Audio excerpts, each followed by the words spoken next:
A letter to God का हम first stanza शुरू करते हैं। इसमें फर्स्ट स्टैंजा में बताया गया है, the house the only one in the entire valley set on the Crest of low hill. The house माने एक इकलौता घर, only one in the entire valley मतलब एंटायर मीन्स होता है संपूर्ण, वैली माने घाटी पर, सेट ऑन मीन्स स्थित है, Crest of the low hill. Crest of the low hill, Crest का मतलब होता है पर्वत शिखर की निचली चोटी पर, लो हिल माने निचली चोटी पर। From this height one could see the river and the field of the ripe corn dotted with the flowers. वहाँ की ऊंचाई से मतलब जो घर बना है वहाँ वो इतनी ऊंचाई पर है, वहाँ से one could see the river, वहाँ से मुझे नदियाँ दिखाई देती, नदी दिखाई देती है, एंड द फील्ड, फील्ड माने वो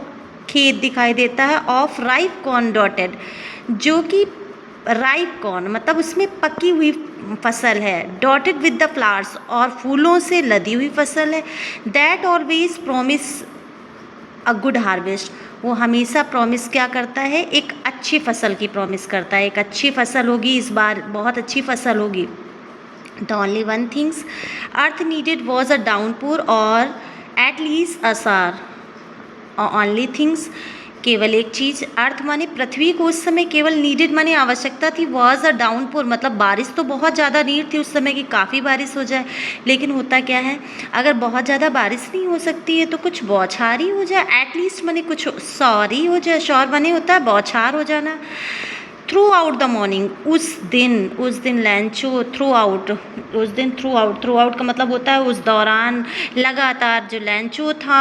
who knew the field intimately, intimately का मतलब होता है भली प्रकार से जानना, वो खेतों के बारे में बहुत अच्छे से जानता था। हैड डन नथिंग, उस समय कुछ और करने को नहीं था, तभी उसने देखा क्या, but see the sky towards the north east, उसी ने देखा क्या, बट सी द स्काई, उसने देखा कि बादल में जो है टूवर्ड्स बादलों की ओर से, नॉर्थ ईस्ट की ओर से उसको कुछ बादल आते दिखाई दिए। Now we were really going to get some water, now माने वास्तव में उसको कुछ पानी की आवश्यकता थी। The women who was preparing supper replied,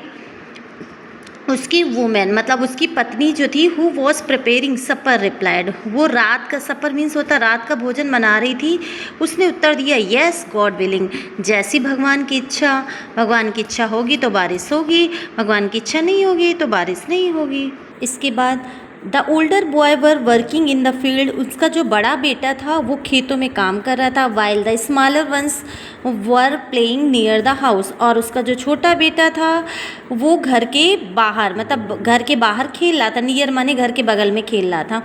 until the women called to them all, तभी उसकी जो वुमेन थी मतलब लैंचो की वाइफ थी, वो बुलाती है कम फॉर डिनर, आओ डिनर के लिए आओ, सब लोग डिनर करते हैं। It was during the meal, just time हो गया है रात के भोजन का, that just a Lencho had predicted, उसी समय लैंचो ने प्रेडिक्टेड का मतलब होता भविष्यवाणी करना। अब यहाँ पे भविष्यवाणी क्या, लैंचो ने तुरंत बोला, a big drop of rain began to fall, जैसे ही उसने भविष्यवाणी की उसने कहा क्या, बड़ी बड़ी बूंदें गिरना आरंभ हो गई। In the north east huge mountain of the clouds could be seen approaching, बड़ी बड़ी पहाड़ों से इतनी तेज़ी से बादल आते हुए दिखाई दिया, मतलब कि बारिश बंद होने का नाम ही नहीं लेने वाली थी, इतनी तेज़ बारिश होने लगी। द एयर वॉज फ्रेश, उस समय जो हवा चल रही थी वो एकदम फ्रेश थी, एंड स्वीट, स्वीट का मतलब क्या होता है, धीमे धीमे से हवा भी चल रही थी, बड़ी fresh. The man went out to no other reason than to have the pleasure of feeling,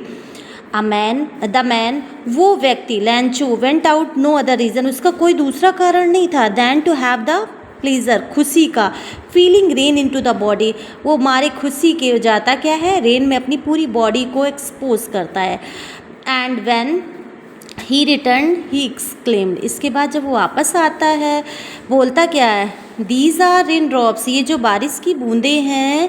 ये फॉलिंग फ्रॉम द स्काई, जो आकाश से गिर रही हैं, दे आर न्यू कॉइन्स, ये जो हैं ये नए सिक्के हैं। The big drop are 10 cent, जो बड़ी बूंदें हैं वो 10 के सिक्के हैं, and the little one are 5, और जो छोटी वाली बूंदें हैं वो कितने के सिक्के हैं, 5 के सिक्के हैं। ये लैंचो बोलता है। With a satisfied expression he regarded the field of ripe corn with its flower. बड़ी संतुष्टि के साथ में उसके जो एक्सप्रेशन माने उसकी जो भावनाएं थी उसके अनाज को लेकर, draped in the curtain, drape in a curtain वो क्या होती है, curtain of rain, curtain of rain, curtain का मतलब होता है उस पर एक पर्दा सा पड़ जाता है। But suddenly a strong wind began, और उसी समय होता है कि अभी तक हवा पहले स्वीट चल रही थी लेकिन अब हवा जो थी वो बहुत ज़्यादा स्ट्रॉन्ग हो गई थी, मतलब जो विंड थी began to blow along with the rain, very large hail stone began to fall, और बारिश के साथ साथ बहुत तेज़ी से हिल स्टोन्स भी गिरना प्रारंभ हो गए। These truly did resemble new silver coins, वो रिजेंबल माने प्रतीत हो रहे थे, न्यू सिल्वर कॉइन्स का मतलब होता है, सिल्वर कॉइन्स का मतलब होता है कि एकदम ऐसे दिखाई दे रहे थे जैसे कि कोई भी, सिल्वर मीन्स क्या होता है, चांदी के सिक्के की तरह, कैसे सिक्के की तरह, चांदी के सिक्कों की तरह वो दिखाई दे रहे थे। द बॉय एक्सपोजिंग देमसेल्फ, जो लड़के थे वो एक्सपोज करने लगे, एक्सपोज माने भरने लगे, देमसेल्फ द रेन माने बारिश में अपने आप को भिगोने लगे, and out the collect frozen pulse, और वो इकट्ठा करने लगे, फ्रोजन पल्स मीन्स होता है जमे हुए मोतियों की तरह, वो ओले जो थे वो अपने हाथों में भरने लगे और अपनी पूरी बॉडी को बारिश में गीला करके अपने हाथों में पल्स की तरह उन ओलों को भर रहे थे। 4 पैराग्राफ में बताया गया, it's really getting bad now, अब वास्तव में बहुत बुरा हो रहा था, स्क्रीम द मैन, उस आदमी ने कहा, I hope it passes quickly, मैं ये आशा कर रहा था कि ये समय बहुत जल्द बीत जाएगा। It did not pass quickly, लेकिन ये तो बहुत जल्दी बीतने वाला नहीं था। For an hour the hail rained on the house, कुछ ही घंटों बाद रेन ने, बारिश की बूंदों ने, ऑन द हाउस मतलब पूरे घर तक, मतलब हेलों ने पूरे घर को ही फिल कर दिया, पूरे बगीचे को भर दिया। हिल साइड द कॉर्नफील्ड माने पूरे अनाज की जो पूरा खेत था, पूरी फील्ड थी। द होल वैली, पूरी संपूर्ण घाटी सारी ओलों से क्या हो गई, पूरी वाइट हो गई। द फील्ड वॉज वाइट, मतलब पूरा जो खेत था वो वाइट दिखाई दे रहा था। As if covered with salt, ऐसा लग रहा था कि किसी ने पूरे हमारी फसल में साल्ट माने नमक बिखेर दिया है। Not a leaf remained on the trees, कोई भी पत्ती रिमेन माने नहीं बची थी, ट्रीज माने हमारे पेड़ों में कोई पत्तियां नहीं बची थी। The corn was totally destroyed, जो भी अनाज था वो पूरी तरीके से डिस्ट्रॉयड माने नष्ट हो गया था। The flowers were gone from the plants, और जो फूल थे वो भी हमारे पौधों से जा चुके थे, प्लांट से जा चुके थे। लैंचो Saul was filled with the sadness, अब लैंचो की जो लैंचो भर गया था सैडनेस माने दुख से, वो इतना ज़्यादा दुखी हो, बहुत ज़्यादा दुख से, मतलब उसकी आत्मा फिल हो गई थी। When the storm had passed, वो यही सोच रहा था ये कब स्टॉर्म्स जो है, ये तूफान कब जाएगा। He stood in the middle of the field, और वो क्या करता है, मिडिल ऑफ द फील्ड का मतलब होता है वो खेतों पे जाके, लैंचो Saul filled with the sadness when storm pass he stood the middle of the field, और वो खेतों में जाके